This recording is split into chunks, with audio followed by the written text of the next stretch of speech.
Hi, welcome. In this video, I want to take just a couple minutes to answer a question I get often regarding the recommended option, for the process of training itself. What is the best approach when it comes to creating change?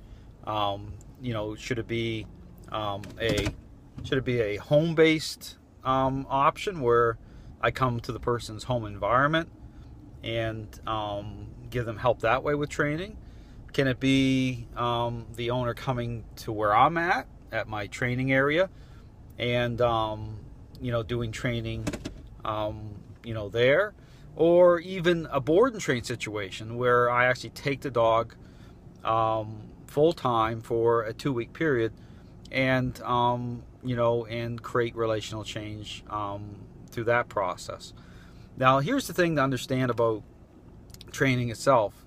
It's all about focusing on changing the primary dog owner, that person who spends the most time with the dog. They are going to have the greatest influence on the relationship.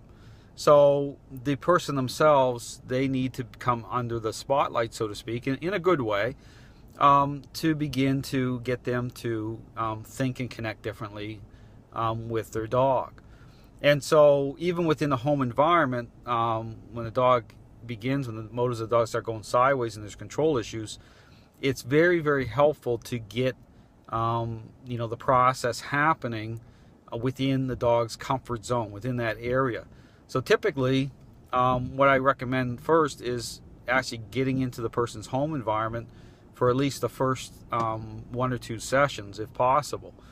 However, for various reasons, people may prefer to come to where I'm at, and that's perfectly fine, so long as the person's able to take and transfer everything over into the home environment. And typically that's not a problem for a lot of people. They can come to where I am for a session and kind of make sure everything kind of structured, or when they go back to home environment, that they're thinking the same way as when they left the training facility, and they transfer that same methodology, put everything into motion there, and again, that can be perfectly fine.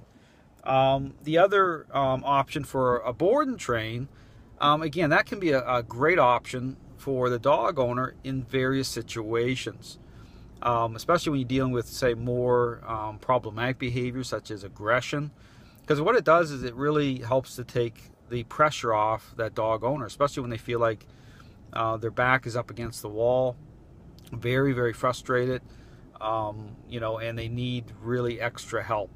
And so that's what that option really can be very helpful with. But again, really keeping in mind, it's about changing how people think, because the reason the dog is, gotten to that point in the first place is because the owner's not in the right relationship. The relational needs of the dog have not been met. So the focus still needs to stay on changing the dog owner, how they think, how they connect with the dog. So how the board and train frames up, again, that's why I only do it for 2 weeks, looking at the kind of intersect point with that, is to be intentional about making sure that as I'm role changing the dog, I'm transferring that over to the person at that right point, and then again getting them, so even before the dog goes back into the home environment, a couple days prior, I'm meeting up with the owner, spending that time with them, so that they have all the right insight, ability to be able to take advantage as to what's been established through the board and train. So again, just something to think about when you're looking at your options. Again, if you have questions all about it, feel free to contact me.